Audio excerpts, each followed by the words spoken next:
Bonjour et bienvenue sur notre chaîne. Abonnez-vous et cliquez sur la cloche de notification pour ne rater aucune de nos prochaines vidéos. Condamné en 2016 à la prison à la perpétuité pour crimes de guerre et crimes contre l'humanité, l'ancien président tchadien s'est éteint à Dakar, à l'âge de 79 ans. L'ancien chef de l'État tchadien est décédé tôt ce mardi 24 août à l'hôpital principal de Dakar. L'annonce a été confirmée par l'administration pénitentiaire sénégalaise. Hissène Habré avait contracté le coronavirus dans la prison du Cap Manuel, où il était incarcéré. Il avait été pris en charge dans différents établissements de santé de la capitale sénégalaise, dont l'hôpital Fann, selon une source proche de la présidence.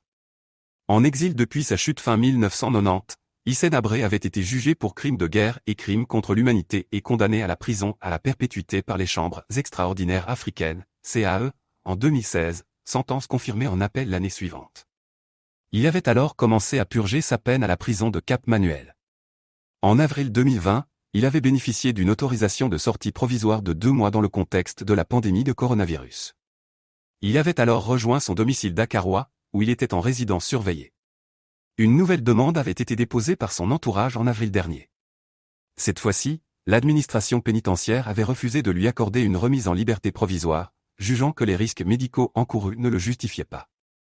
Le 23 août, son épouse, Fatime Raymond Habré, avait confirmé par communiqué que l'ancien président avait été contaminé par le Covid-19. Le président Macky Sall, informé, a immédiatement mobilisé les moyens humains pour diligenter les soins. Le président Habré est dans un hôpital public sénégalais, qui dispose d'un plateau technique de qualité à même de traiter un cas aussi sérieux, avait-elle annoncé.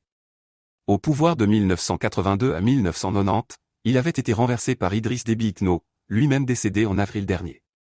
Une commission d'enquête tchadienne a chiffré à 40 000 le nombre des victimes de la répression sous son régime.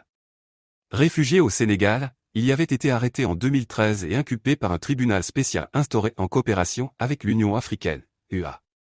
Le nouveau président tchadien, Mahama Idriss Déby Itno, a réagi en adressant ses sincères condoléances à sa famille et au peuple tchadien.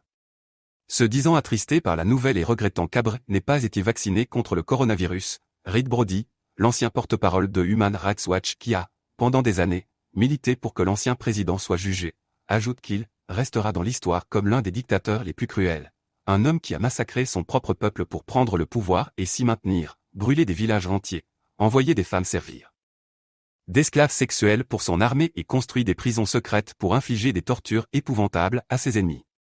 Levez le pouce si ça vous a plu et partagez la vidéo. Laissez-nous en commentaire ce que vous en pensez.